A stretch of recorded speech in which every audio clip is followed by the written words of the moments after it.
नमः सर्वेभ्यः पुनः श्रूयते वा?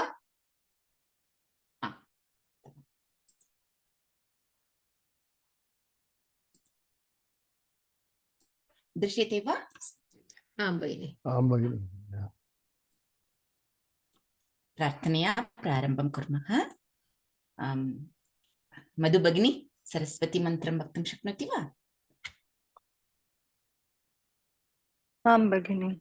ॐ सरस्वती नमस्तुभ्यं वरदे कामरूपिणि विद्यारम्भं करिष्यामि सिद्धिर्भवतु मे सदा।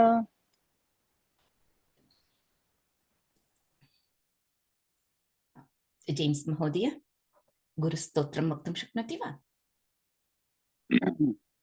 गुरुर्ब्रह्मा गुरुर्विष्णुः गुरुर्देवो महेश्वरः गुरुः साक्षात् परं ब्रह्म तस्मै श्री गुरुवे नमः। धन्यवादः महोदय। बालमहोदय कृपया ध्येयमन्त्रं वदति वा? आं महोदय।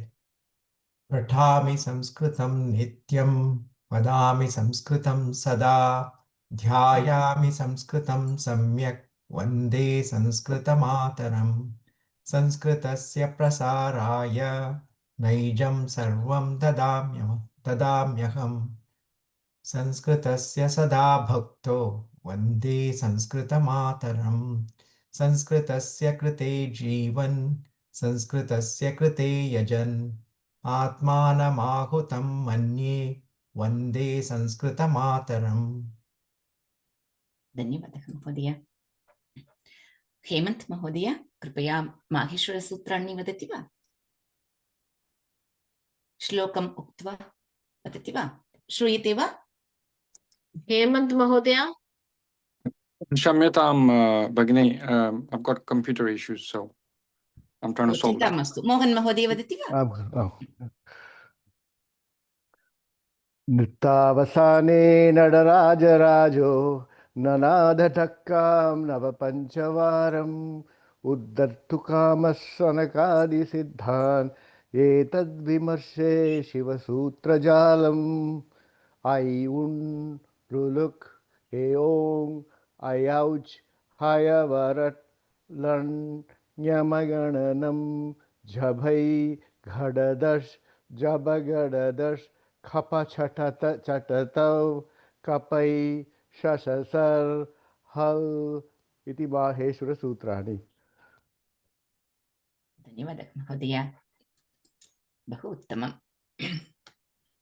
इदानीं वयं क्तप्रत्ययस्य विषये गतसप्ताहे पठितवन्तः खलु?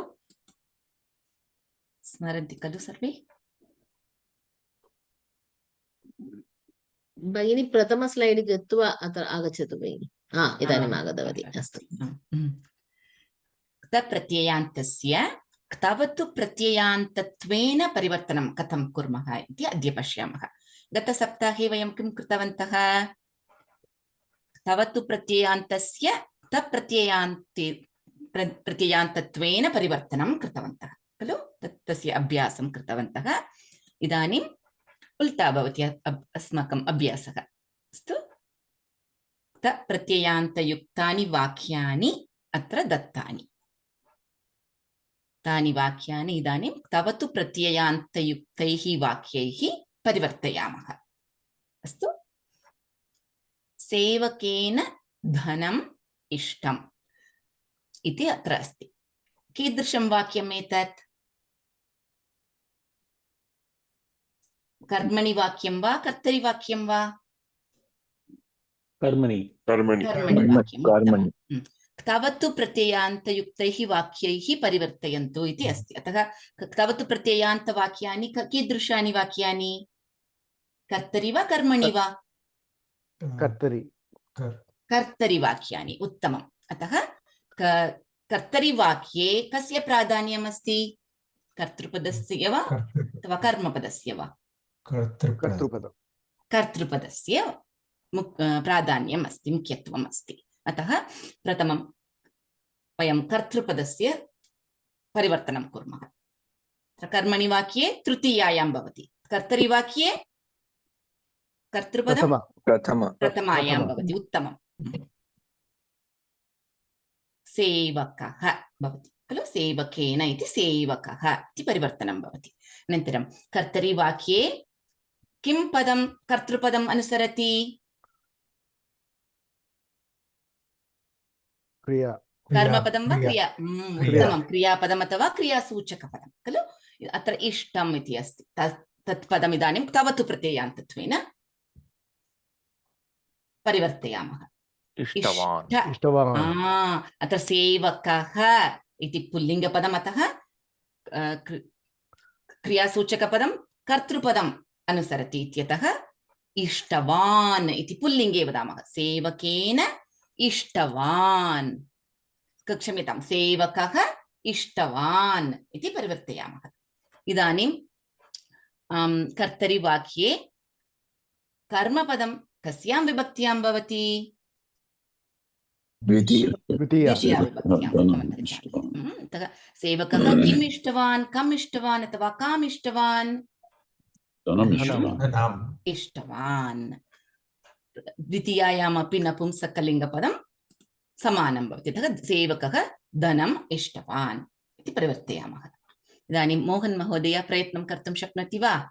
तया शाटिका नीता इति दत्तं वाक्यं। शाटिका नीता, तया परिवर्तनं सा, प्रथमविभक्ति सा। उत्तमं। क्रियापदं नीता, नीतवती। उत्तमं, सा नीतवती। तया शाटिकां नीतवती। इतोपि एकवारं वदतु महोदय। सा शाटिकां नीतवती। उत्तमं, शाटिकां नीतवती। उत्तमं महोदय। रोहित महोदय, भवान् प्रयत्नं करोति वा? आम्, भवान् घटिः दृष्टवान्। भवता घट्यः दृष्टाः इति पदं वाक्यम् अस्ति। भवान् घटिः दृष्टवान्। उत्तमं, भवान् दृष्टवान्। आमाम्, अस्तु। भवान् दृष्टवान् घटिः। काः दृष्टवान्? घटीः दृष्टवान्। उत्तमं। हेमन्त महोदय प्रयत्नं कर्तुं शक्नोति वा? आं भगिनि। बालिकाभिः प्रश्नाः लिखिताः। बहुवचनं बालिकाभिः इस् बालिकाः। प्रक्षाः प्रथमं एतत् पदं परिवर्तनं करोति चेत् सम्यक्। क्रिया, सो बालिका लिखिताः परिवर्तनं अत्र प्रातिपदिकं लिखित भवति, तदनन्तरं बहुवचने वदनीयं भवति खलु। बहुवचने तवतु। स्त्रीलिङ्गे वा पुल्लिङ्गे वा इति चिन्तयतु। स्त्रीलिङ्गे अस्ति। स्त्रीलिङ्गे अस्ति, उत्तमं। स्त्रीलिङ्गे बहुवचने किं भवति? बालिकाः लिखिताः तवतु प्रत्यये। लिखितवती इति एकवचने, बहुवचने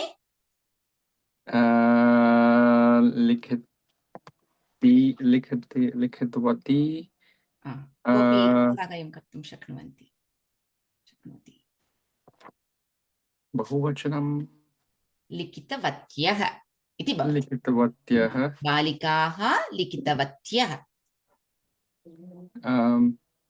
प्रश्नाः इति अस्ति। प्रश्नाः। Sorry, I can't really see because my computer is crashed. क्षम्यतां महोदय। पुनः बालमहोदय प्रयत्नं करोति वा?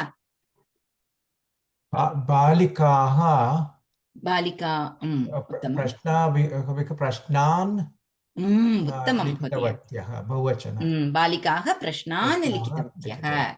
उत्तमं। मधु भगिनी प्रयत्नं कर्तुं शक्नोति वा? एतेन फलं खादितम्। एषः फलमेव खादितवान्। उत्तमम्, एषः खादितवान्। किं खादितवान्? फलं खादितवान्। दिवाकर महोदय, भवतः दर्शिना यूयम् आनीतौ मार्गदर्शी युवाम् इति अस्ति युवां भगिनी मार्गदर्शी युवाम् आनीतवती मार्गदर्शी इति पुल्लिङ्गे अतः आनीतवान् मार्गदर्शी मार्गदर्शिन् इति इन्नन्तपदम् स्मरन्ति वा वयम् इन्नन्तपदमपि पठितवन्तः खलु मार्गदर्शिन् इति पठितवन्तः इति प्रातिपदिकं मार्गदर्शी गुणिन् गुणी इति भवति खलु तादृशं मार्गदर्शी आनीतवान् किम् आनीतवान् युवाम् आनीतवान् उत्तमं केशव महोदय प्रयत्नं करोति वा जनन्या अहं पृष्टा जननी मा पृष्टवती जननी पृष्टवती जननी मां पृष्टवती उत्तमं महोदय पुनः मोहन महोदय कार्तिक महोदय श्रीराम महोदय प्रयत्नं कर्तुं शक्नोति वा कार्तिक महोदय प्रथमं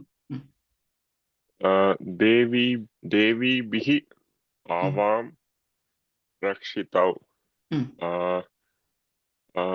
देवी बहुवचने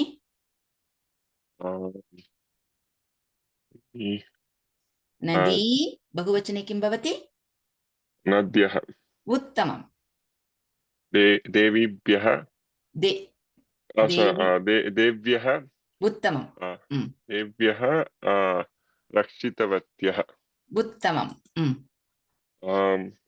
आवां भगिनी आवामेव उत्तमम् उत्तमं महोदय द्वितीयविभक्त्यामपि आवामेव देव्यः आवां रक्षितवत्यः उत्तमं बहु सम्यक् इदानीं कर्मणि क्तप्रत्ययान्तस्य विशेषणत्वं कथं भवति इति पश्यामः बालकेन परह्यः कविता रचिता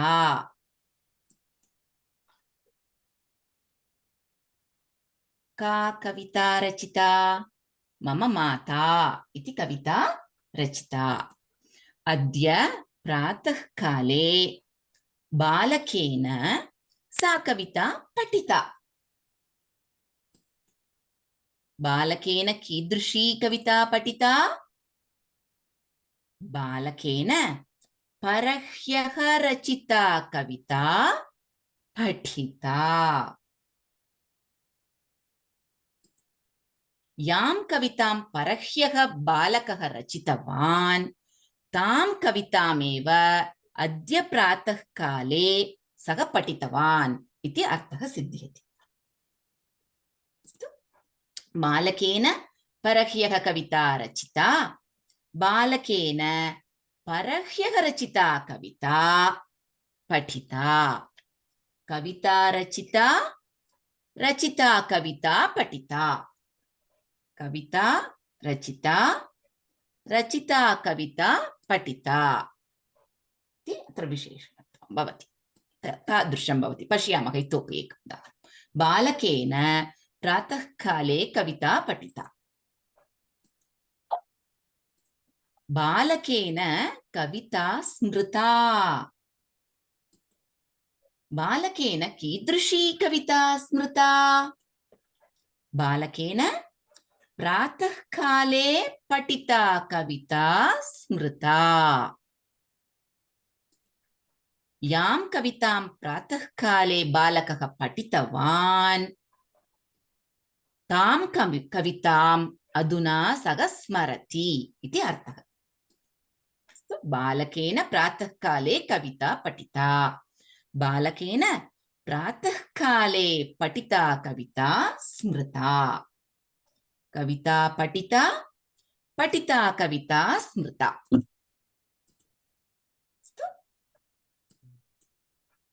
नयनः इति कश्चन बालकः नयनः कविताः लिखितवान् नयनेन कविताः लिखिताः अत्र मित्राणि सन्ति मित्रैः कविताः पठिताः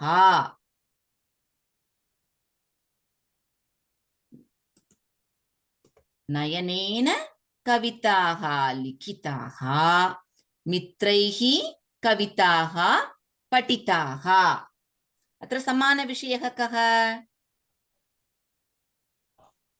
लिखिताः कविताः कविताः इति समानविषयः खलु तदा कीदृशाः कविताः पठिताः इति प्रश्नं पृच्छामः लिखिताः कविताः पठिताः कीदृश्यः इति बहुवचने यतः कीदृश्यः मित्रैः कीदृश्यः कविताः पठिताः मित्रैः नयनेन लिखिताः कविताः पठिताः अस्तु याः कविताः नयनः लिखितवान् ताः कविताः मित्राणि पठितवन्ति इति अर्थः अस्तु पश्यन्तु कविताः इति स्त्रीलिङ्गे प्रथमाविभक्त्यां बहुवचने अस्ति लिखिताः अपि स्त्रीलिङ्गे प्रथमाविभक्त्यां बहुवचने अस्ति कविताः इति विशेष्यं लिखिताः इति विशेषणं विशेषणनियमत्वेन विशेषणं विशेष्यम् अनुसरति विशेषण इत्युक्ते कः अर्थः विशेषणस्य लिङ्गं विभक्तिं वचनं च विशेष्यस्य लिङ्गं विभक्तिं वचनं च अनुसरति अस्तु भवन्तः नियमं स्मरन्ति वा विशेषणनियमं विशेषणविशेष्यनियमं याच विभक्त्या यल्लिङ्गं यद्वचनं याच विभक्तिः तल्लिङ्गं विशेष्यस्य तल्लिङ्गं तद्वचनं सा च विभक्तिः विशेषणम् अस्ति विशेषणस्य उत्तमं महोदय उत्तमम् मित्रैः नयनेन लिखिताः कविताः पठिताः अत्र लिखिताः विशेषणं कविताः इति विशेष्यम् इदानीं वयं दृष्टवन्तः प्रत्ययान्तरूपं विशेषणं भवति इति अपि अत्र वयं पश्यामः तत् विशेष्य विशेषणनियमेन विशेष्यस्य विभक्तिं वचनं लिङ्गं च अनुसरति भवन्तः जानन्ति इदानीं विशेषणं त्रिषु लिङ्गेषु सप्तसु विभक्तिषु त्रिषु वचनेषु च अपि विशेषणस्य रूपाणि सिद्ध्यन्ति इत्यपि वयं गतचक्रे पठितवन्तः खलु तथैव पुनः संक्षिप्तरूपेण दत्तमस्ति एते नियमाः अस्तु इदानीं रूपाणि कीदृशानि भवन्ति भवन्तः प्रत्ययान्त रूपाणां प्रथमाविभक्तिरूपाणि जानन्ति खलु पठितः पठितौ पठिताः इति पठितवन्तः इदानीं सप्तसु विभक्तिषु अनन्तरं त्रिषु लिङ्गेषु अपि भवति प्रथमं पुल्लिङ्गे पश्यामः एकवचने भवन्तः अपि म्यूट् मध्ये पठन्तु अहम् उच्चैः पठामि अस्तु पठितः पठितं पठितेन पठिताय पठितात् पठितस्य पठिते हे पठित कीदृशम् अस्ति रूपाणि रामशब्दवत् अतः जानन्ति भवन्तः प्रथमस्तरे एव पठितवन्तः इत्यतः निपुणाः रामशब्दरूपाणि वक्तुं खलु पठितौ पठितौ पठिताभ्यां पठिताभ्यां पठिताभ्यां पठितयोः हे पठितौ इति द्विवचने बहुवचने पठिताः पठितान् पठितैः पठितेभ्यः पठितेभ्यः पठितानां पठितेषु हे पठिताः इति बहुवचने अस्तु नपुंसकलिङ्गे कीदृशं भवति फलशब्दवत् भवति इत्युक्ते प्रथमा द्वितीया रूपाणि समानानि भवन्ति तृतीयातः सप्तमी पर्यन्तं रूपाणि यथा पुल्लिङ्गे तथा नपुंसकलिङ्गे भवति प्रथमा द्वितीया पठितं पठिते पठितानि भवन्तः जानन्ति गतसप्ताहे एव पठितवन्तः स्युः खलु। इदानीं स्त्रीलिङ्गे कीदृशं भवति? सीता शब्दवत् भवति। अस्तु, पठिता पठितां, पठितया पठितायै, पठितायाः पठितायाः पठितायां। हे पठिते द्विवचने पठिते पठिते, पठिताभ्यां पठिताभ्यां पठिताभ्यां, पठितयोः पठितयोः, हे पठिते। बहुवचने पठिताः पठिताः समानं खलु। पठिताभिः पठिताभ्यः पठिताभ्यः, पठितानां पठितासु, हे पठिताः। अस्तु, सीता शब्दवत्। अस्तु, आकारवत् एव इति स्मरामः। अस्तु, तप्रत्ययान्तपदानि तादृशम्। अनन्तरं पुल्लिङ्गे रामशब्दवत्, नपुंसकलिङ्गे फलशब्दवत्, स्त्रीलिङ्गे सीता शब्दवत्। अनन्तरम् अत्र पट् इत्यनेन तप्रत्ययस्य योजनं भवति, अतः पठित इति प्रातिपदिकं प्राप्नुमः इत्यपि स्मरतु।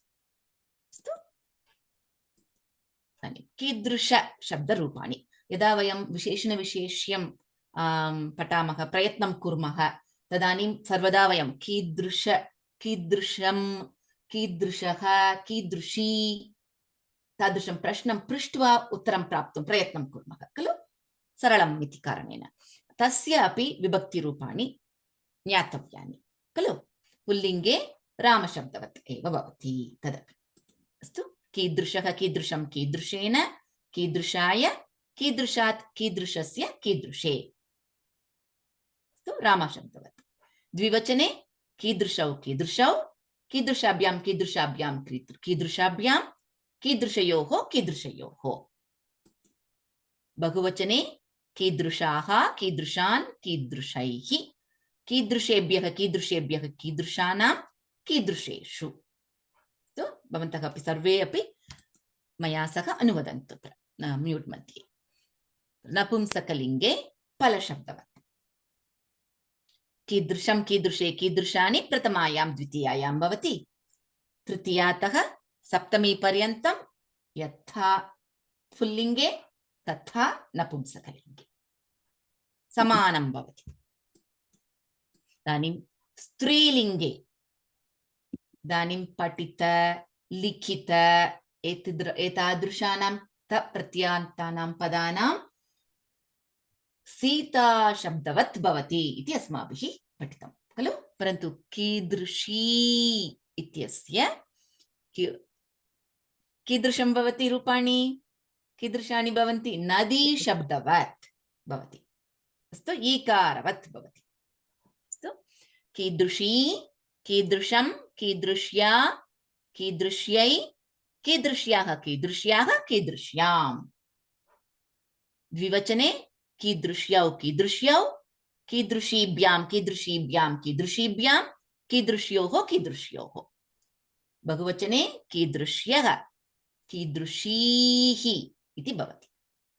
अस्तु, अस्तु, कीदृशीभिः कीदृशीभ्यः कीदृशीभ्यः, चतुर्थी पंचमी कीदृशीनां कीदृशीषु इति रूपाणि भवन्ति। भगिनी सप्तमी भिन्न अस्ति, कीदृशीषु कीदृशीषु नास्ति।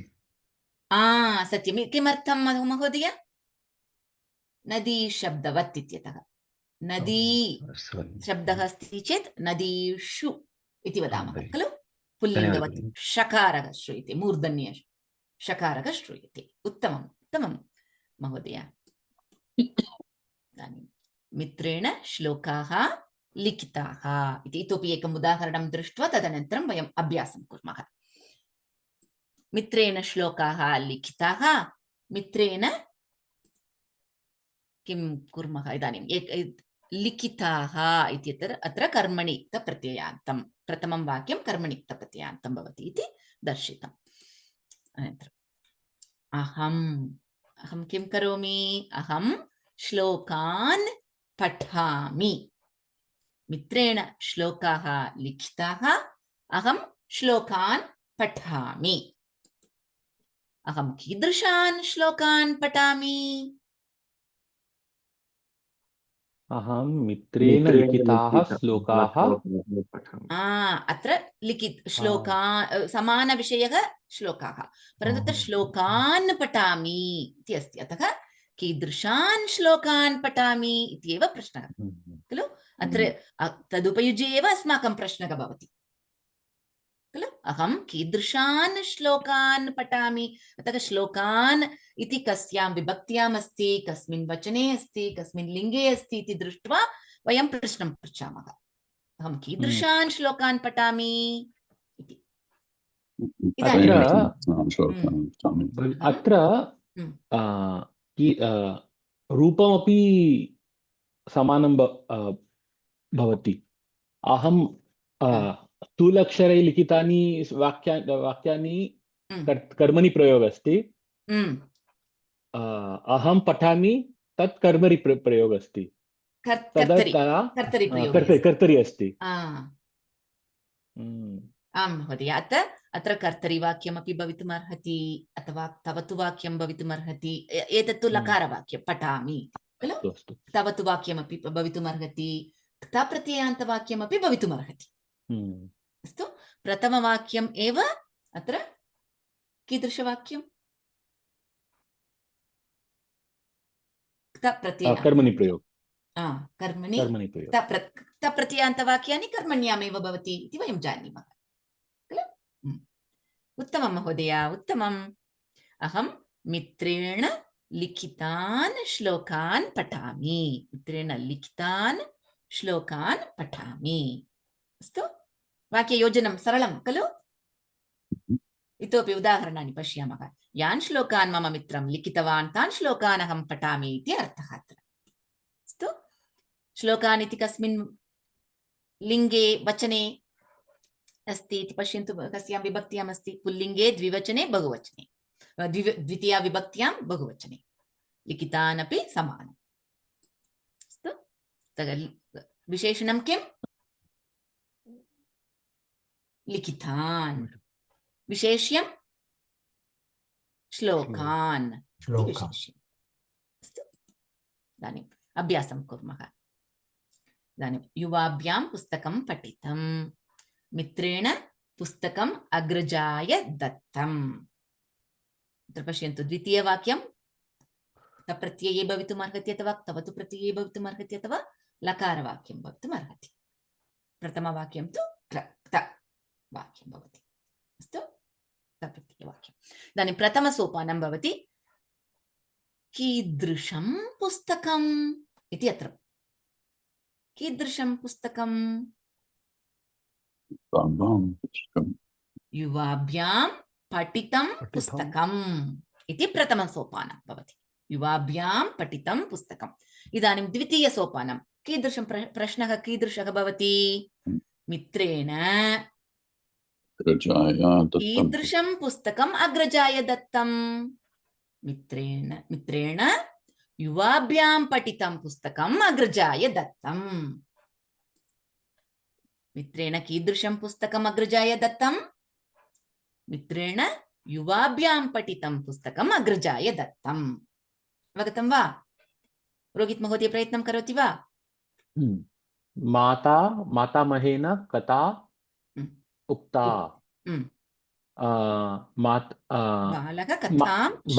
बालः कथां श्रावितवान्। प्रथमसोपानं। मातामहेन उक्ता कथा। प्रश्नः कः महोदय? कीदृशी कथा? कथा, उत्तमं। कीदृशी कथा? मातामहेन उक्ता कथा। कथा, उत्तमं। द्वितीयप्रश्नः। बालः मातामहेन उक्तां कथां श्रावितवान्। उत्तमं। बालः मातामहेन उक्तां कथां श्रावितवान्। कीदृशीं कथां श्रावितवान्? मातामहेन उक्तां कथां श्रावितवान्। उत्तमं महोदय। श्रीराम महोदय प्रयत्नं करोति वा? तेन फलं चितं। मातुलः फलानि आनीतवान्। चितं प्रथमप्रश्नं कीदृशं फलं चितं कीदृशं फलं पर्याप्तं कीदृशं फलं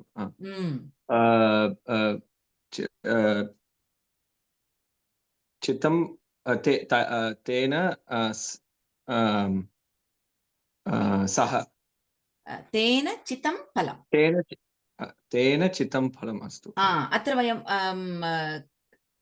कवतु वाक्ये वा अथवा कर्तरि वाक्ये परिवर्तनम् इति नास्ति अत्र नास्ति अस्तु अस्तु तेन चितं फलं अस्माकम् उद्देशः कीदृशं फलम् इति प्रश्नः तेन चितं फलम् इति प्रथमसोपानं प्राप्नुमः द्वितीयसोपानं मातुलः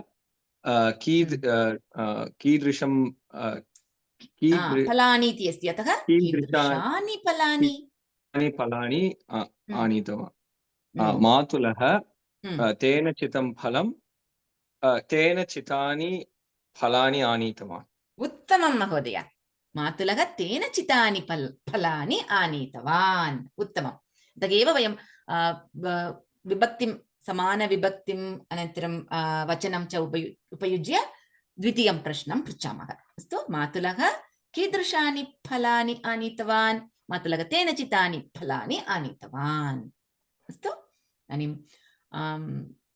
अन्य कोऽपि प्रयत्नं करोति वा महोदय तत्र सः एकं फलं चितं तर्हि उत्तरं कानि अस्ति चेत् उत्तरम् एकवचनं भवितुम् अर्हति पुनः पुनः चितवान् इति चिन्तयतु महोदय अत्र कल्पनां कुर्मः तेन फलं चितं फलं चितं तेन पुनः फलं चितं तानि वाक्यानि तत्र न दत्तानि महोदय अत्र बहुवचनमपि समानं क्लेशः अस्ति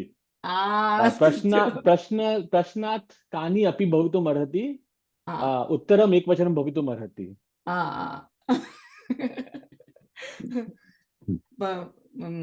बहु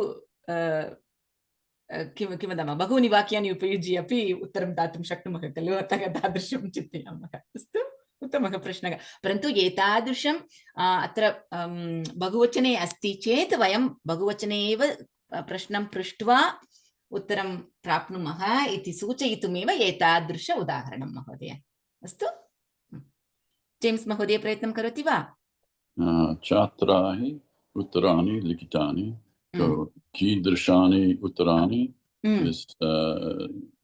छात्राः लिखितानि उत्तराणि उत्तमम् द्वितीयशिक्षिकया उत्तराणि परिशीलितानि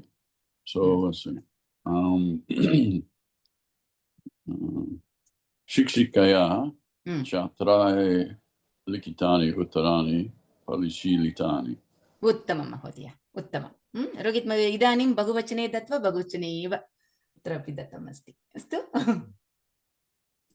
एतादृशमपि एकम् उदाहरणम् अस्तु इदानीं गुरुणा नियमाः बोधिताः बहु सम्यक् प्रयत्नं कृतवन्तः सर्वे उत्तमं गुरुणा नियमाः बोधिताः इति प्रथमं वाक्यम् अस्ति अनन्तरं गुरुणा नियमाः बोधिताः शिष्यः नियमैः दिनचर्यां सम्पादयति शिष्यः कीदृशैः नियमैः दिनचर्यां सम्पादयति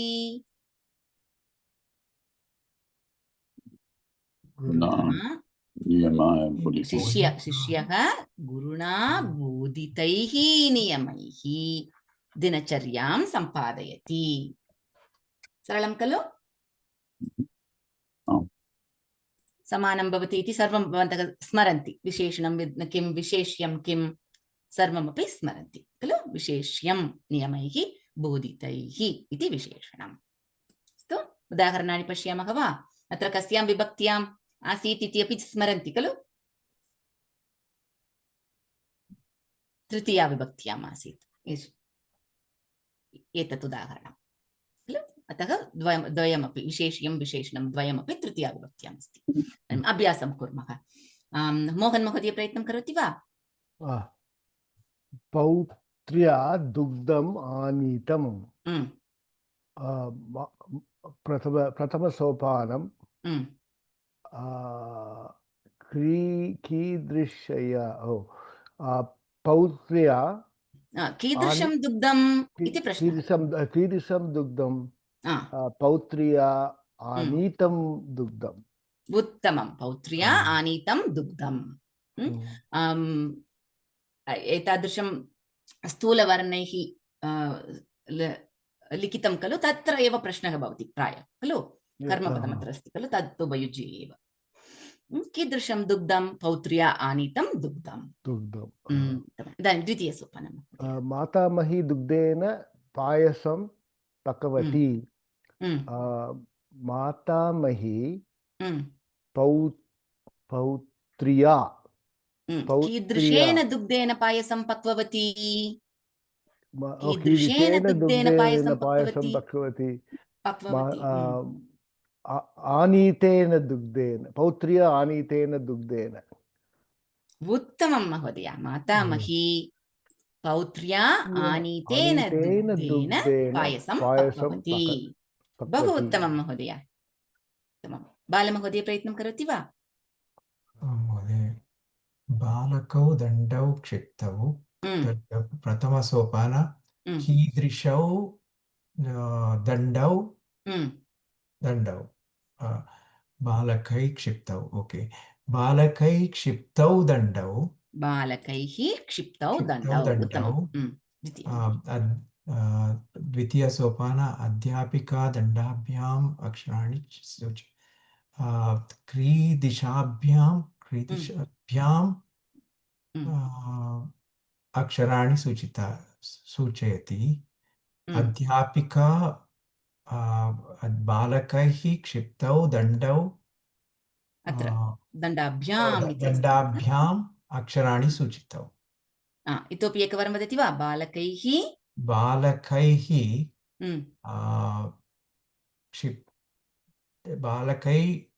अध्यापिका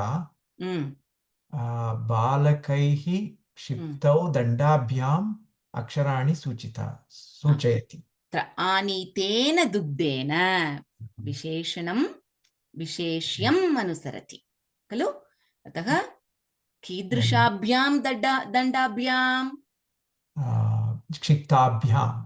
उत्तमं, क्षिप्ताभ्यां दण्डाभ्याम् अक्षराणि सूचयति। उत्तमं, धन्यवादः। उत्तमम्। इदानीं कार्तिक् महोदय प्रयत्नं करोति वा? रमण्या। ओं भगिनि, रमण्या डोलराणि दत्तानि। कीदृशानि डोलराणि दत्तानि? कीदृशानि डोलराणि पर्याप्तं महोदय।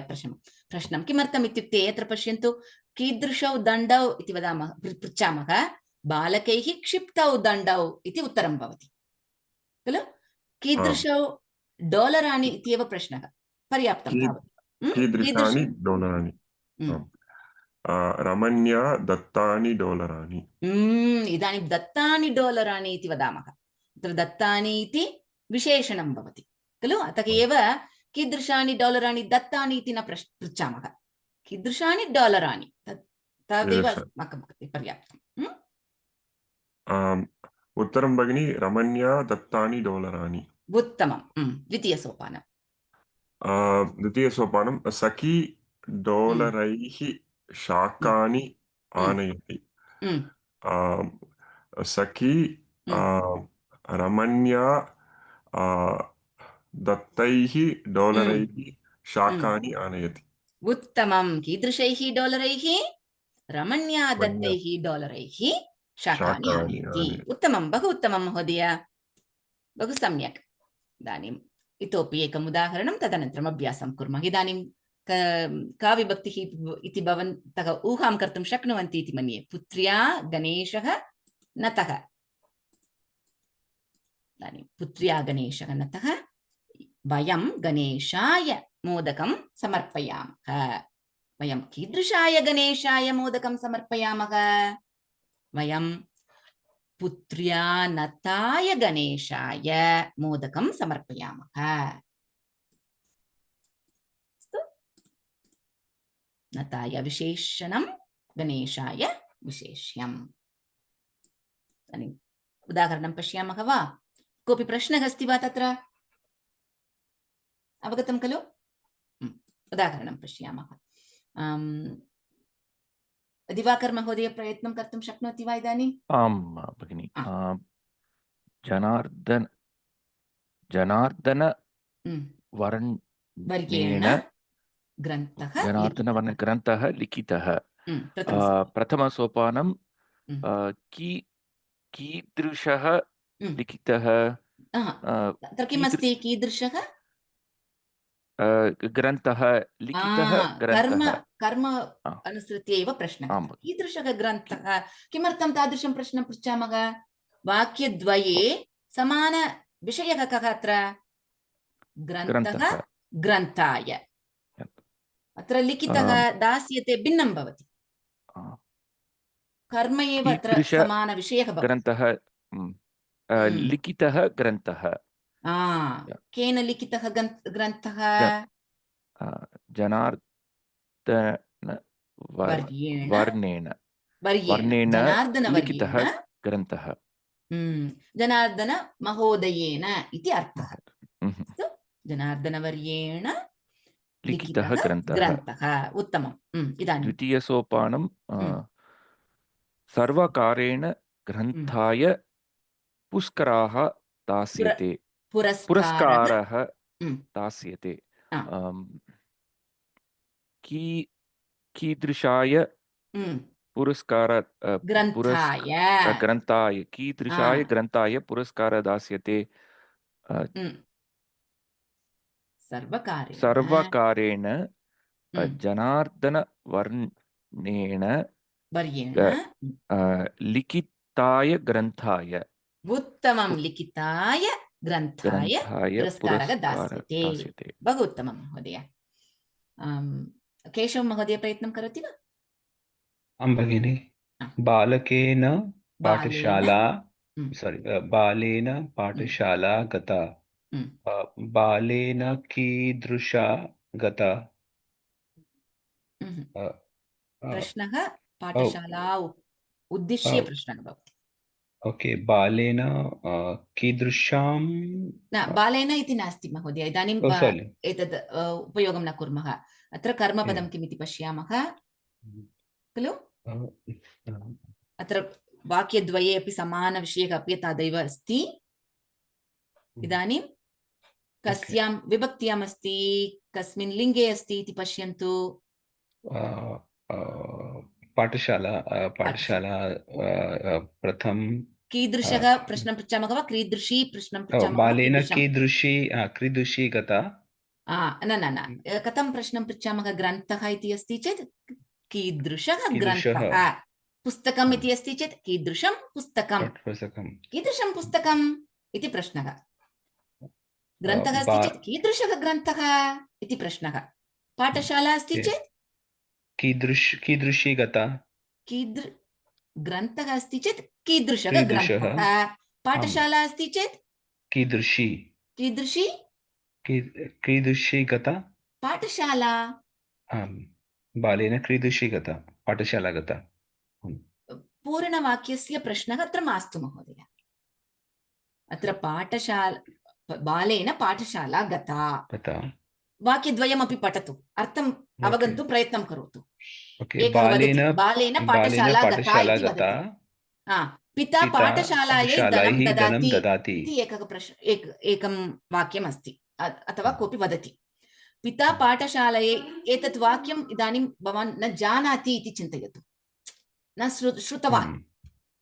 इदानीम् अहम् आगत्य वदामि, द्वयमपि वदामि, परन्तु मम प्रथमं वाक्यं भवान् न श्रुतवान् इति चिन्तयतु। पिता पाठशालायै धनं ददाति इत्येव भवान् शृणोति। किं प्रश्नं पृच्छति भवान्? पिता कीदृशायै धनं ददाति इत्येव भवान् पृच्छति खलु? अतः एव वयं कीदृशी पाठशाला इति प्रथमं पृष्ट्वा तत् प्रथमसोपान उपयुज्य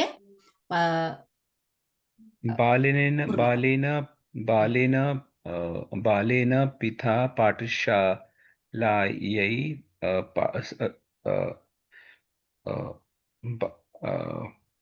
अत्र उदाहरणम् इतोपि अस्ति खलु, पूर्वं कृतम् अभ्यासं पश्यतु महोदय। जनार्दनवर्येण ग्रन्थः लिखितः। प्रथमसोपानं किं? कीदृशः ग्रन्थः इति प्रश्नः खलु?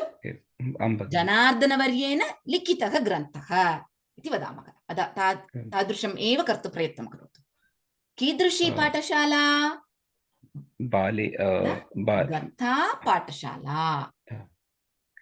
बालेन पिता गतैः पाठशालैः धनं ददाति। न महोदय, सोपानतः करोतु। ओके, बालेन गता पाठशाला इति प्रथमसोपानं समाप्तम्। इदानीं द्वितीयसोपानं किं? पिता पाठशालायै धनं ददाति। इदानीं भवान् ज्ञातुमिच्छति कीदृशायै पाठशालायै पिता कीदृशायै पाठशालायै धनं ददाति? कीदृश्यै पाठशालायै धनं ददाति भवान् पृच्छति, ज्ञातुमिच्छति, अतः तदेव प्रश्नः भवति खलु? पिता कीदृश्यै पाठशालायै धनं ददाति? पिता बालेन गतायै पाठशालायै धनं ददाति। अत्र मध्ये एव योजयामः। कीदृश्यै इति प्रश्नः, तस्य उत्तरम् एव ततः प्राप्नुमः वयं। प्रथमसोपानतः प्राप्नुमः। समानं न भवति सर्वदा। अस्तु, धन्यवादः भगिनि। उत्तमं महोदय। अत्र चतुर्थीविभक्त्याम् अस्ति इत्यतः प्रश्नः अपि चतुर्थीविभक्त्यां भवति। अनन्तरम् उत्तरमपि अत्र गता इति अस्ति खलु, तस्यापि परिवर्तनं कुर्मः। गतायै पाठशालायै इति। अस्तु, किमर्थं? विशेषणं विशेष्यम् अनुसरति इत्यतः। अस्तु, इदानीं हेमन्त महोदय वक्तुं शक्नोति वा अथवा इदानीमपि क्लेशः अस्ति वा सङ्गणके? आं भगिनि। श्रीराम महोदय वक्तुं शक्नोति वा? सुनीतया हेमन्त महोदय कर्तुं शक्नोति इति एव सूचितवान्। अहमपि उक्तवान्। वदतु एवं। धन्यवादः। सुनीत्या कार्याणं कृतं। सुनीता कीदृशं कार्याणं सुनीत्या कृतं कार्याणम्। उत्तमं। सुनीतया कृतं कार्याणं। कार्याणाय तैलं ददातु कृपया। तैलं ददातु कृपा। कीदृशाय तैलं कार्याणाय तैलं ददातु कृपा। सुनीत्या कार्याणाय कीदृशाय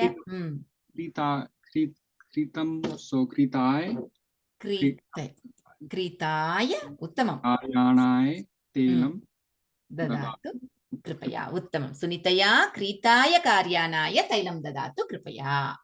अस्तु, उत्तमं महोदय। वैद्येन रोगी परिशीलितः।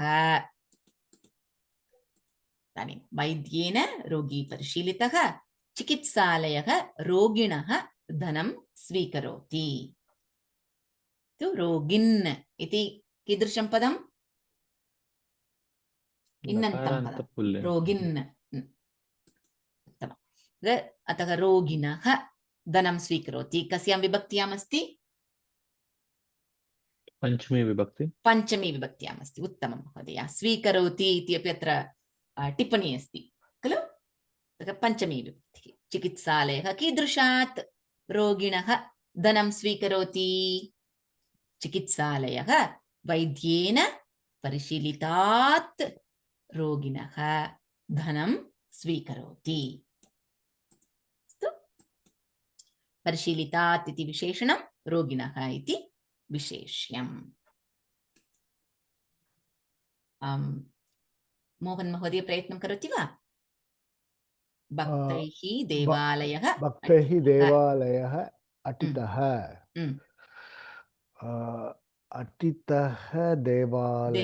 देवालयः। प्रश्नः कीदृशः देवालयः? भक्तैः अटितः देवालयः। उत्तमं। द्वितीयप्रश्नः देवालयात् प्रसादः देवालयात् गृहीतः। प्रसादः गृहीतः कीदृशात् देवालयात् कीदृशात् देवालयात् भक्तैः अटितात् देवालयात् प्रसादः गृहीतः। उत्तमं महोदय, उत्तमं। मधु भगिनी प्रयत्नं करोति वा? आं भगिनि। गुरुणा गीता पठिता। कीदृशी गीता? गुरुणा पठिता गीता। उत्तमं। छात्राः गीतायाः लघून् कीदृश्याः गीतायाः गुरुणा छात्राः गुरुणा पठितायाः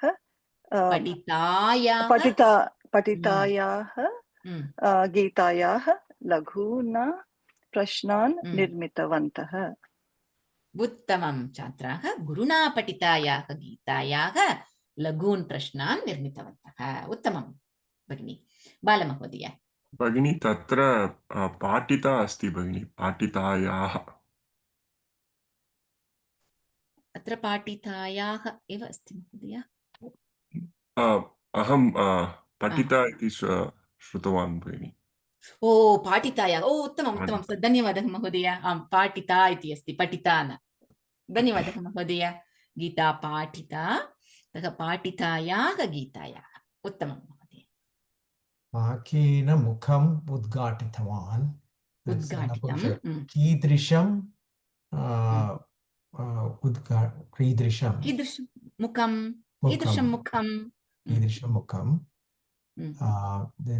शृगालः काकेन उद्घाटितं मुखं। काकेन उद्घाटितं मुखं। शृगालः मुखात् पञ्चमी मुखात् पतितम् अपूपं खादितान्।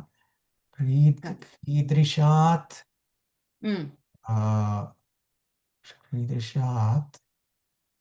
अपूपं खादितान्। कीदृशात् मुखात् पतितम् अपूपं खादितवान्। कीदृशात् मुखात् पतितम् अपूपं खादितवान्? शृगालः काकेन उद्घाटितात् मुखात् पतितात् अपूपं पतितमेव। ओके, सत्यं महोदय। विशेषणं विशेष्यं द्वयमेव समानं भवति खलु? पतितम् अपूपं खादितवान्। समानलिङ्गे, समानविभक्त्यां, समानवचने च भवति। अतः उद्घाटितात् मुखात्। अत्र यदा वयम् अत्र कुर्मः तदानीमेव स्मरामः।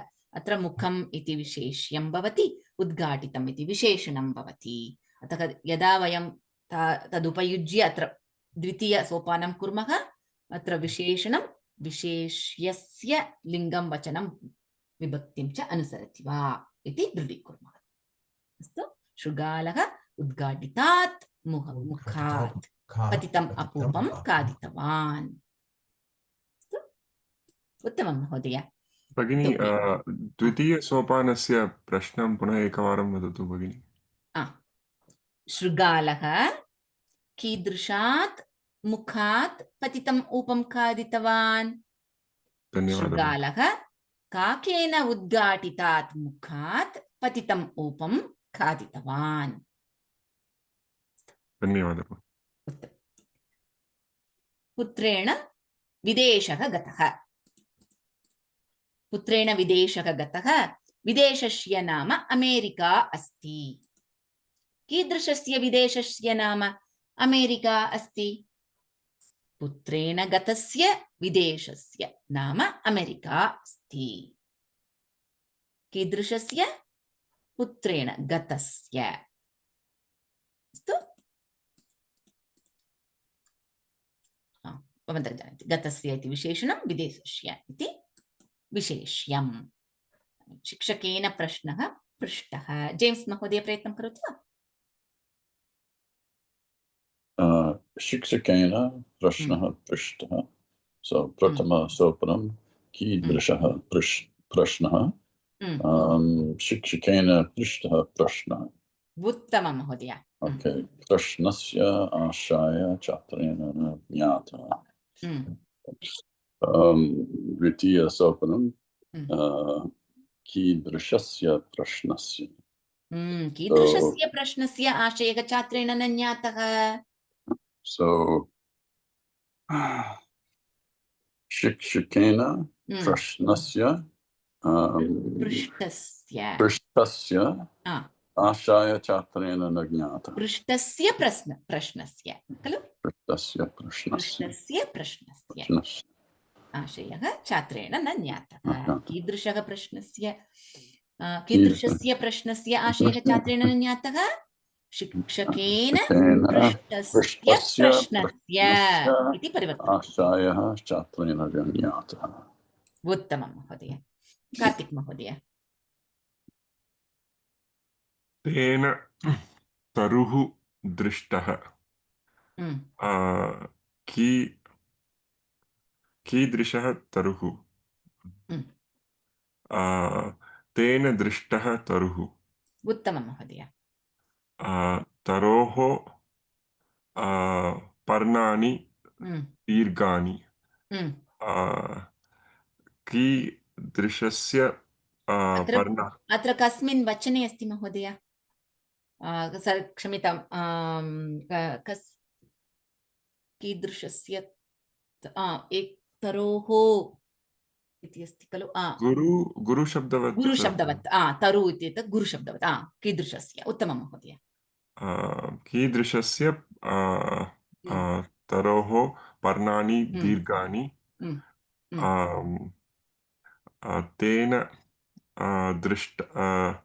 तेन दृष्टस्य तरोः पर्णानि दीर्घानि. उत्तमं महोदय. तेन दृष्टस्य तरोः पर्णानि दीर्घानि. उत्तमं. रोहित महोदय प्रयत्नं करोति वा. आम्. अम्बया सस्यानि संरोपितानि. सस्यानां नारिकेलसस्यं श्रेष्ठं. कीदृशानि सस्यानि. अम्बया संरोपितानि सस्यानि. उत्तमम्. अम्बया संरोपितानि सस्यानि. द्वितीयसोपानं कीदृशानां सस्यानां नारिकेलसस्यं श्रेष्ठं. अम्बया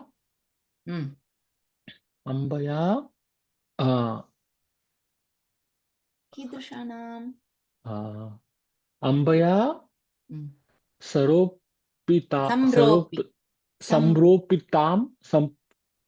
संरोपितानां. उत्तमम्. अम्बया संरोपितानां सस्यानां नारिकेलसस्यं श्रेष्ठम्. उत्तमं. कीदृशानां सस्यानाम्. अम्बया संरोपितानां सस्यानाम् इति भवति. उत्तमं महोदय. इतोपि एकम् उदाहरणं.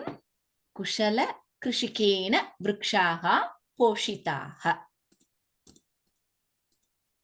वृक्षेषु बहूनि फलानि फलन्ति. कीदृशेषु वृक्षेषु बहूनि फलानि फलन्ति. कुशलकृषिकेन पोषितेषु वृक्षेषु बहूनि फलानि फलन्ति. पोषितेषु विशेषणं, वृक्षेषु विशेष्यम्. दिवाकर महोदय प्रयत्नं कर्तुं शक्नोति वा. आं भगिनि. बालेन विद्यालयः गतः. कीदृशाय विद्यालयः. कीदृशः इति प्रश्नः. कीदृशः विद्यालयः. बालेन गतः विद्यालयः. द्वितीयसोपानं विद्यालयः. विद्यालये उत्तमाः शिक्षकाः सन्ति. प्रश्नः कः. विद्यालये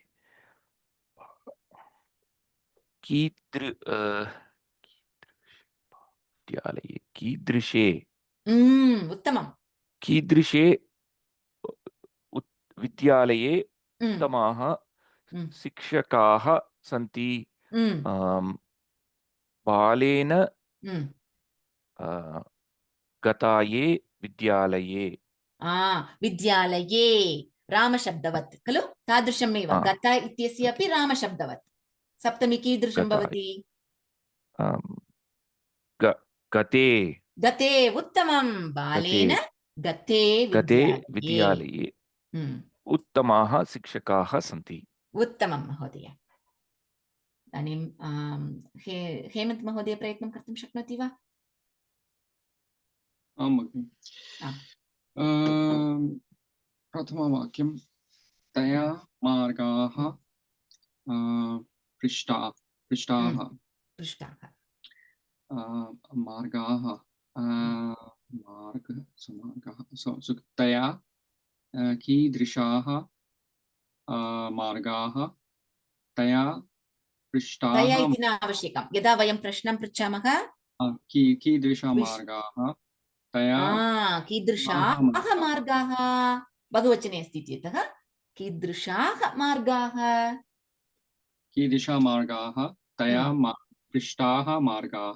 तया पृष्टाः मार्गाः उत्तमं द्वितीयवाक्यं मार्गेषु लोकयानानि न सञ्चरन्ति मार्गेषु कीदृशेषु उत्तमं कीदृशेषु मार्गेषु लोकयानानि न सञ्चरन्ति तया पृष्ठेषु मार्गेषु लोकयानानि न सञ्चरन्ति उत्तमं तया पृष्ठेषु मार्गेषु लोकयानानि न सञ्चरन्ति उत्तमं महोदय केशव महोदय प्रयत्नं कर्तुं शक्नोति वा आं भगिनि दौहित्रेण नगरी प्राप्ता दौहित्रेण प्रथम सोपानं दौहित्रेण इति न स्वीकुर्मः खलु नगरी क्षम्यतां एव प्रश्नः नगरी स्त्रीलिङ्गे अस्ति वा पुल्लिङ्गे अस्ति वा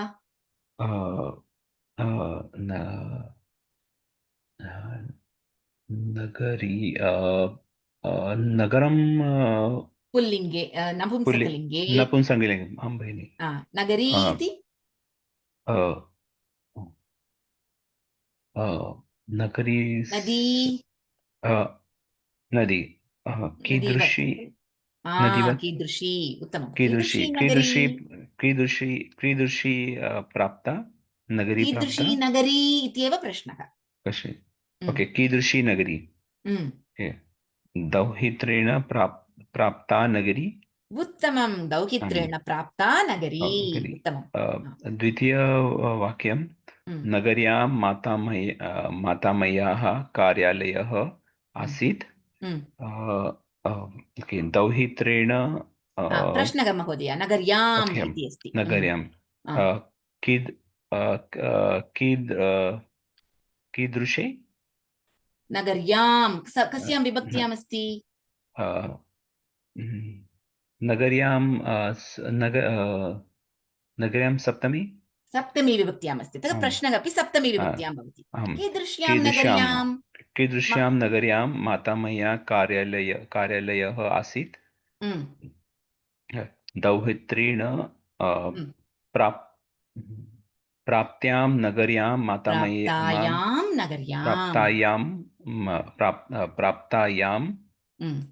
नगर्यां मातामह्याः कार्यालयः आसीत् उत्तमं महोदय उत्तमं बहु उत्तमम् इदानीम् इतोपि एकः अभ्यासः सर्वासु विभक्तिषु भवति अस्तु बालेन ग्रन्थः पठितः इदानीं दिवाकर महोदय प्रयत्नं कर्तुं शक्नोति वा आं भगिनि वाक्यनिर्माणं करोतु इदानीं प्रथमसोपानं द्वितीयसोपानम् उपयुज्य वयं कृतवन्तः इदानीं मिलित्वा कुर्मः बालेन ग्रन्थः पठितः, ग्रन्थः उत्कृष्टः अस्ति। प्रथमसोपानं कीदृशः ग्रन्थः बालेन पठितः ग्रन्थः। द्वितीयसोपानं कीदृशः ग्रन्थः उत्कृष्टः अस्ति। बालकेन पठितः ग्रन्थः उत्कृष्टः अस्ति। उत्तमं महोदय, बालेन पठितः ग्रन्थः उत्कृष्टः अस्ति। उत्तमं। श्रीराम महोदय प्रयत्नं करोति वा? आं भगिनि। बालेन ग्रन्थः पठितः। एतं कीदृशः ग्रन्थः? बालेन पठितः ग्रन्थः। एतं ग्रन्थम् अहमपि पठामि। कीदृशं ग्रन्थम् अहमपि पठामि? बालेन पठितं ग्रन्थम् अहमपि पठामि। पठितं ग्रन्थं विशेषणं विशेष्यम् अनुसरति, अतः पठितं ग्रन्थम् इति परिवर्तनं कुर्मः। उत्तमं। वेदान्त महोदय प्रयत्नं कर्तुं शक्नोति वा? बालेन ग्रन्थः पठितः। बालेन ग्रन्थः पठितः। कीदृशः ग्रन्थः? पठितः ग्रन्थः। बालेन पठितः ग्रन्थः। उत्तमम्। ग्रन्थेन नीतिविषयाः शिक्ष्यन्ते। कीदृशेन ग्रन्थेन नीतिविषयाः शिक्ष्यन्ते। पठितेन ग्रन्थेन नीतिविषयाः शिक्ष्यन्ते। तदपि योजयतु। पठितेन ग्रन्थेन नीतिविषयाः शिक्ष्यन्ते। उत्तमं। बालेन पठितेन ग्रन्थेन नीतिविषयाः शिक्ष्यन्ते। उत्तमं महोदय। मधु भगिनी। बालेन ग्रन्थः पठितः। कीदृशः ग्रन्थः? बालेन पठितः ग्रन्थः। कीदृशाय ग्रन्थाय? बालेन पठिताय। गतवर्षे बालेन पठिताय ग्रन्थाय पुरस्कारः दत्तः। उत्तमं भगिनि। मोहन महोदय, इदानीं प्रथमसोपानं न आवश्यकं, समानं खलु? भवन्तः द्वितीयमेव कुर्वन्तु। ग्रन्थात् मुख्यबिन्दून् उद्धर। मुख्यबिन्दून् उद्धरः। क्रीदिशात् ग्रन्थात् मुख्यबिन्दु उद्धर। रैट्, उद्धर। क्रीदिशात् बालेन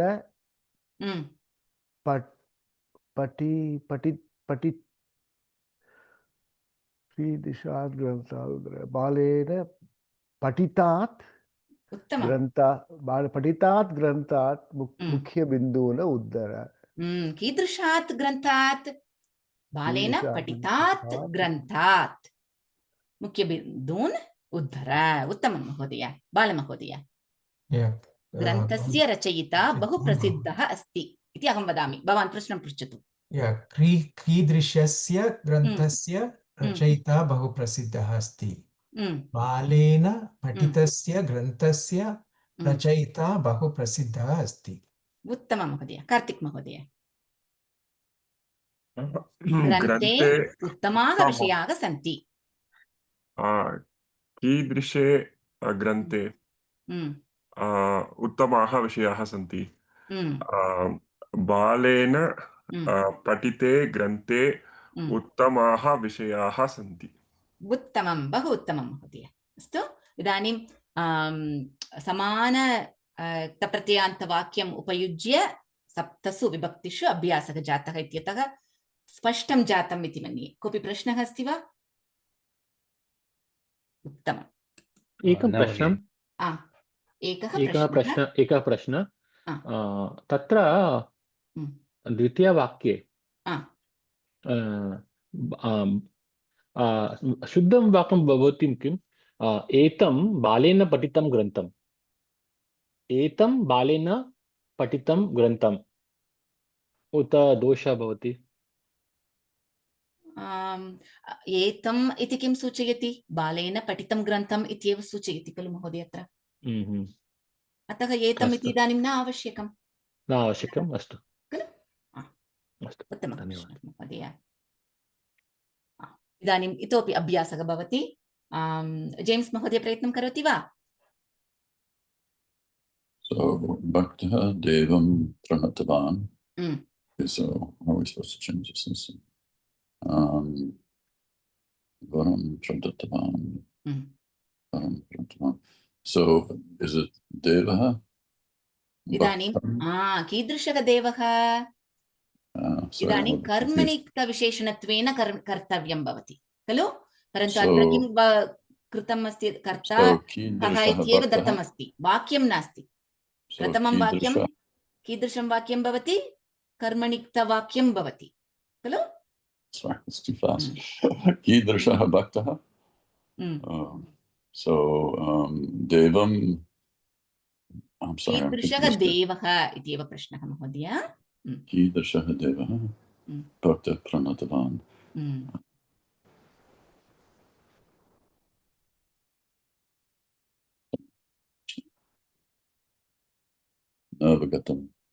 न अवगतं वा महोदय?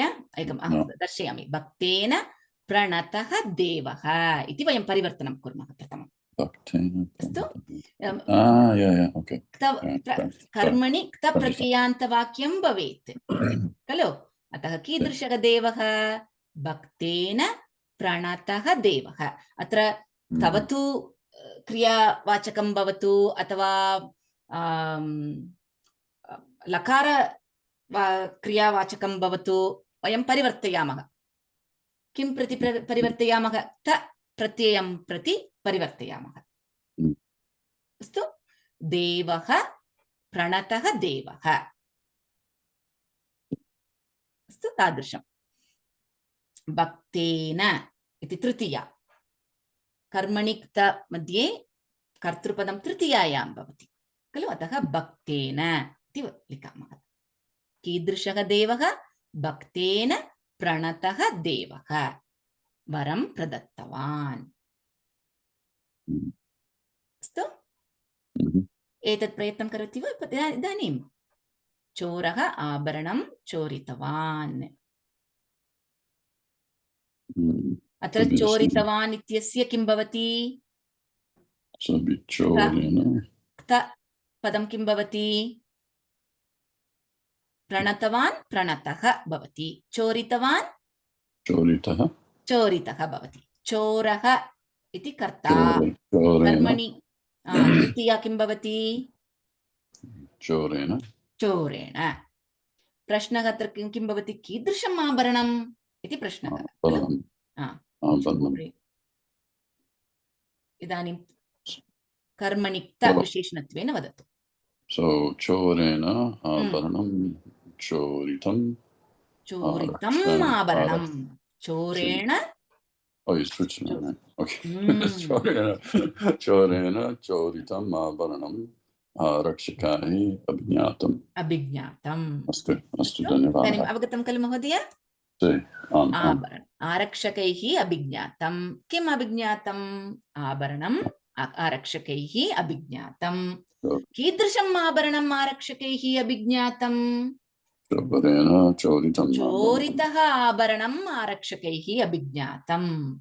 केन चोरितः आभरणं? चोरेण चोरितम् आभरणं। क्षम्यतां, चोरितं भवति। किमर्थम् इत्युक्ते आभरणम् इति नपुंसकलिङ्गे अस्ति इत्यतः चोरितम् आभरणम् इति भवति। अस्तु? देवः प्रणतः, अतः प्रणतः देवः इति भवति। देवः इति अत्र विशेष्यं, प्रणतः इति विशेषणं। विशेषणं विशेष्यस्य लिङ्गं वचनं विभक्तिं च अनुसरति, अतः पुल्लिङ्गे। इदानीम् अत्र आभरणम् इति नपुंसकलिङ्गे, अतः चोरित इति स्वीकृत्य आभरणम् इति नपुंसकलिङ्गे अस्ति इत्यतः वयं नपुंसकलिङ्गे कुर्मः। एकवचने अस्ति इत्यतः एकवचने कुर्मः। अस्तु? तत्र द्वितीया विभक्ति भवति। अत्र द्वितीया विभक्तिः द्वितीया विभक्ति अस्ति। चोरेण चोरितम् आभरणम् आरक्षकैः अभिज्ञातम्।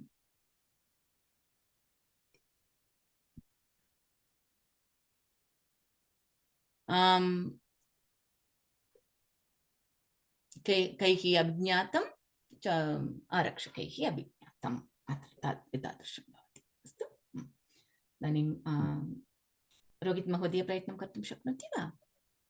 अस्तु। जनाः कथाः श्रुतवन्तः।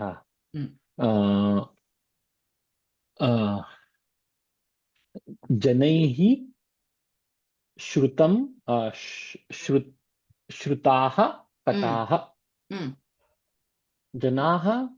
जनैः श्रुताः कथाः सर्वथा विश्वासार्हः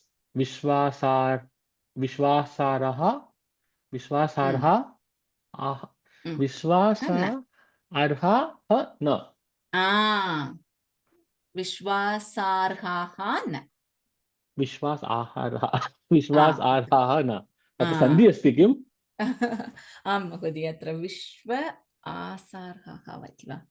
विश्वासार्हः न इति। विश्वासार्हाः इति सन्धि अस्ति तत्र, विश्वासार्हाः इति। वयं वाट्साप् मध्ये श्रुतवन्तः खलु, अधिकम् शृणुमः, परन्तु सर्वमपि वयं विश्वसितुं शक्नुमः वा? न खलु? तादृशम्। अस्तु, जनाः कथाः श्रुतवन्तः, परन्तु सर्वाः कथाः सर्वथा विश्वासार्हाः न इति अर्थः। अनन्तरं महोदय इतोपि एकं वक्तुम् इच्छामि। अत्र कीदृशं वाक्यम् एतत्? चोरेण चोरितम् आभरणम् आरक्षकैः अभिज्ञातम् इति। द्वौ अपि कर्मणि प्रयोगः अस्ति। उत्तमम्। अतः कर्मणि प्रयोगे कर्मपदं कस्यां विभक्त्यां भवति? प्रथमाविभक्ति। प्रथमायामेव भवति। उत्तमं महोदय, इदानीं ज्ञातं खलु। द्वितीया इति नास्ति। अस्तु, एतद् कीदृशैः कथय वदति, पुनरेकवारं वदति वा महोदय? जनैः श्रुताः कथाः सर्वथा विश्वासार्हाः न। उत्तमं महोदय। दिवाकर महोदय प्रयत्नं करोति वा? सेवके शाकाः आनीतवत्यौ। सेविकाभिः आनीताः शाकाः पाचिकया कर्त्यन्ते। उत्तमं महोदय। श्रीराम महोदय प्रयत्नं करोति वा?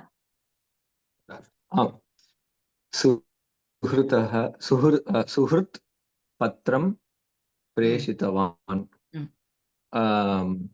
सुहृत् प्रेषितः पत्रम् इति कस्मिन् प्रेषितं पत्रं। सुहृतेन प्रेषितं पत्रम्। इतोपि एकवारं सुहृतेन एतत्तु तकारान्तपदम् इति सुहृदा इति भवति। सुहृदा प्रेषितं पत्रम्। सुहृदा प्रेषितं पत्रम्। अद्यापि मया न प्राप्तम्। वेदान्त महोदय।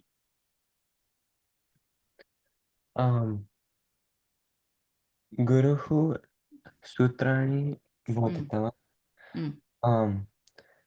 सूत्राणि इति अस्ति अतः सूत्राणि बोधितानि सूत्राणि गुरुणा उत्तमं। गुरुणा बोधितानि सूत्राणि छात्रेण कण्ठस्थीकृतानि। उत्तमं महोदय, बहु उत्तमं, बहु सम्यक् कृतवन्तः सर्वे। एकमस्ति अत्र, सुगतः विषयं ज्ञातवान्। क्त्वान्तप्रयोगः किं भवति? मधु भगिनी वक्तुं शक्नोति वा? ज्ञातं सुगतेन विषयं ज्ञातं ज्ञातः विषयः विषयः ज्ञातः विषयः इति पुल्लिङ्गपदमतः सुगतेन विषयः ज्ञातः इति भवति अस्तु क्रियापदमेकं योजयामः उच्यते इति क्रियापदं योजयामः इदानीं कथं विशेषणत्वेन वक्तुं शक्नुमः इति अस्तु अहं प्रयत्नं करोमि सुगतेन ज्ञातः विषयः उच्यते सुगतेन ज्ञातः विषयः सुगतेन उच्यते ज्ञातः विषयः एव तेन उच्यते इति अत्र अर्थः अस्तु एतादृशं क्रियापदं योजयित्वा कथं वयं विशेषणत्वेन वक्तुं शक्नुमः इति पश्यामः भगिनी भवती एव प्रयत्नं करोतु गृहिणी धेनुं पूजितवती इति अस्ति क्तान्तप्रयोगं प्रयत्नं करोतु गृहिण्या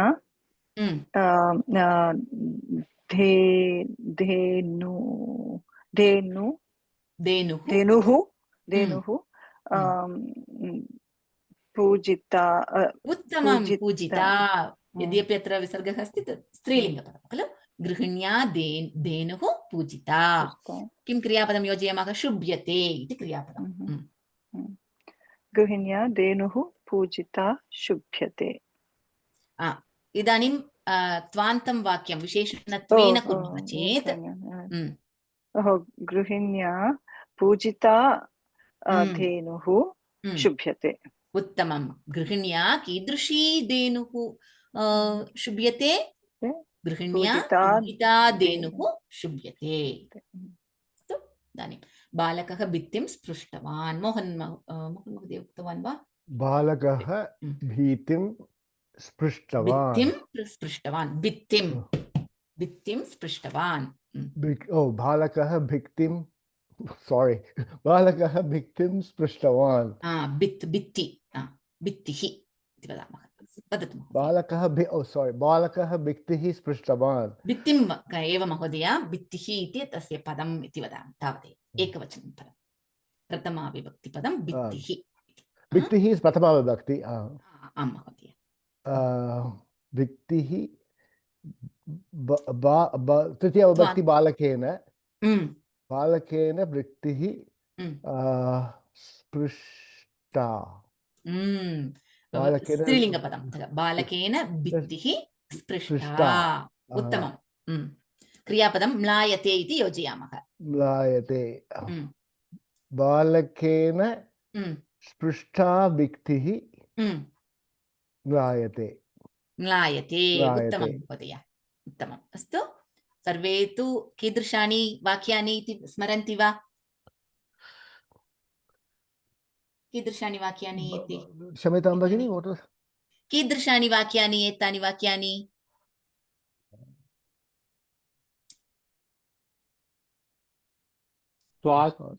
उच्यते शुभ्यते म्लायते कर्मणि वाक्यमपि शुभ्यते म्लायते इति कर्मणि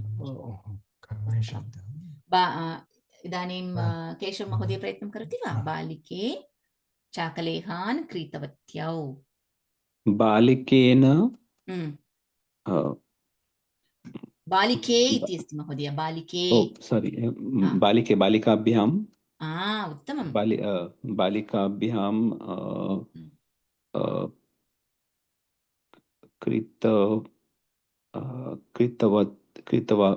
इदानीं कर्मपदस्य करोतु ओके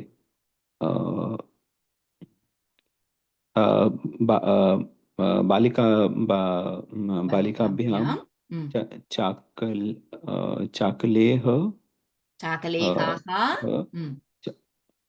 चाकलेहान् ओके चाकलेहाः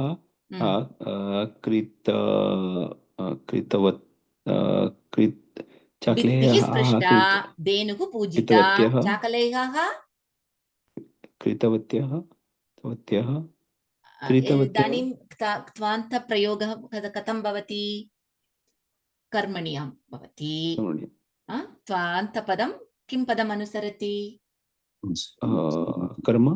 कर्मपदम् अनुसरति विषयः ज्ञातः समानः इव श्रूयते वा धेनुः पूजिता भित्तिः स्पृष्टा चाकलेहाः चक्लेयाः कृतवताः क्रीताः कृताः ओ क्षम्यतां कृताः क्रीत इत्येव अत्र कृताः वान् वति वत्यौ एतत् सर्वं तवतु खलु तत् तवतु निष्कासयामः क्रीत इत्येव स्वीकुर्मः क्रीताः अस्तु इदानीं दीयन्ते क्रियापदं योजयामः बालिकाभ्यां चाकलेहाः क्रीताः दीयन्ते इदानीं त्वान्तं वाक्यं विशेषणत्वेन वदामः चेत् किं कुर्मः वयं कथं वदामः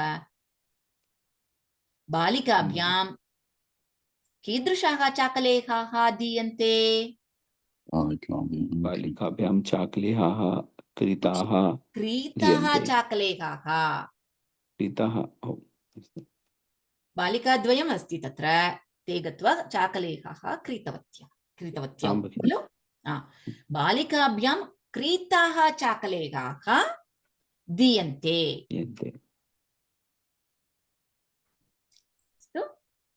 कीदृशाः चाकलेहाः दीयन्ते बालिकाभ्यां क्रीताः चाकलेहाः सा ददाति सर्वान् ददाति इति अर्थः खलु बालिकाभ्यां क्रीताः चाकलेहाः दीयन्ते कार्तिक महोदय प्रयत्नं करोति वा आं भगिनि छात्राः अक्षराणि उच्चारितवन्तः छात्रैः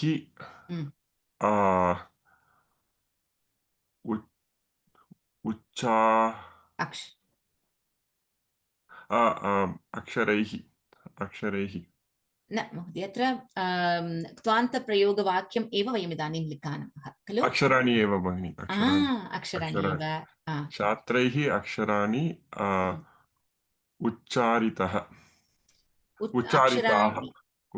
उच्चारितानि उत्तमम् अक्षराणि उच्चारितानि अक्षराणि इति नपुंसकलिङ्गे बहुवचने भवति भवन्तः जानन्ति त्वान्तप्रयोगे प्रथमाविभक्त्यामेव कर्मपदं भवति कर्मणि प्रयोगः इति खलु अतः अक्षराणि प्रथमाविभक्तिः तादृशमेव त्वान्तपदमपि भवति प्रथमाविभक्त्यां बहुवचने नपुंसकलिङ्गे अतः अक्षराणि उच्चारितानि त्वान्तपदं कर्मपदम् अनुसरति इति सर्वदा स्मरामः छात्रैः अक्षराणि उच्चारितानि उत्तमं क्रियापदम् अत्र स्पष्टं श्रूयन्ते इति अस्ति छात्रैः उच्चारितानि अक्षराणि स्पष्टं श्रूयन्ते तावदेव उत्तमं महोदय सरलं खलु बहु उत्तमम् इदानीं समयः समापयामः शान्तिमन्त्रेण समापयामः कृपया सर्वे अपि गृहकार्यं कुर्वन्तु समये कुर्वन्तु इति निवेदनं कोऽपि प्रश्नः अस्ति चेत् कृपया अभ्यासवर्गे पृच्छन्तु अस्तु प्रायः पुनरेकवारं मुद्रणं पश्यन्तु अतः संक्षिप्तरूपेण किम् अस्माभिः पठितम् इति इतोपि एकवारं शृणुमः चेत् सम्यक् स्मर्तुं शक्नुमः अस्तु विशेषणविशेष्यं तु बहु मुख्यत्वम् अस्ति अग्रे गत्वा इतोपि अन्येषु विषयेषु अपि विशेषणविशेष्यं भवति एतादृशं वाक्यसंयोजनं भवति तदा इदानीं प्रथमवारं तृतीयस्तरे वयं वाक्यसंयोजनं कुर्मः खलु विशेषणत्वेन कुर्मः तत् बहु सम्यक् अस्माकम् अभ्यासः एतस्य अस्ति चेत् इतः परम् अग्रे गत्वा आवर्षं बहु सरलं भवति सर्वमपि अस्तु अस्मिन् सप्ताहे एव बहु सम्यक् अभ्यासं कुर्वन्तु अस्तु एतत् वाक्यखण्डौ अस्ति अहं दर्शयामि भवन्तः प्रायः जानन्ति एतत् कथं कुर्मः इति एकवारं झटिति पठामि भवन्तः पश्यन्तु मातामह्या ग्रन्थाः पठिताः बालिका ग्रन्थान् कपाटिकायां स्थापयति एतत् भवन्तः इदानीं जानन्ति कीदृशान् ग्रन्थान् बालिका मातामह्या पठितान् ग्रन्थान् कपाटिकायां स्थापयति भवता कथा श्राविता सा कथा सम्भाषणसन्देशपुस्तके अस्ति। कीदृशी कथा सम्भाषणपुस्तके अस्ति? भवता श्राविता कथा सम्भाषणसन्देशपुस्तके अस्ति। इदानीं संयोजितदीर्घवाक्यस्य वाक्यखण्डौ कथं कुर्मः? वैद्येन परिशीलितेभ्यः रोगिभ्यः औषधानि दत्तानि। अनें कथं कुर्मः? वैद्येन रोगिणः परिशीलिताः। उल्टा कुर्मः खलु? वैद्येन रोगिणः परिशीलिताः, रोगिभ्यः औषधानि दत्तानि। अस्तु, द्वितीयवाक्यम् एतादृशं भवति। प्रथमवाक्यमेव तदनुसृत्य कुर्मः। वैद्येन रोगिणः परिशीलिताः, रोगिभ्यः औषधानि दत्तानि। भवता पाठितेन छात्रेण पुरस्कारः प्राप्तः। कार्तिक महोदय प्रयत्नं कर्तुं शक्नोति वा? भगिनी, भवता पठितेन छात्रेण पुरस्कारः प्राप्तः। भवता छात्रः पठितः। पाठितः, उत्तमं। भवता छात्रः पाठितः। छात्रः अत्र तु तादृशं छात्रेण पुरस्कारः प्राप्तः। तावदेव समानं भवति। भवता छात्रः पाठितः, तेन छात्रेण पुरस्कारः प्राप्तः। अस्तु, उत्तमं महोदय, तावदेव। अस्तु, शान्तिमन्त्रेण समापयामः वयम्।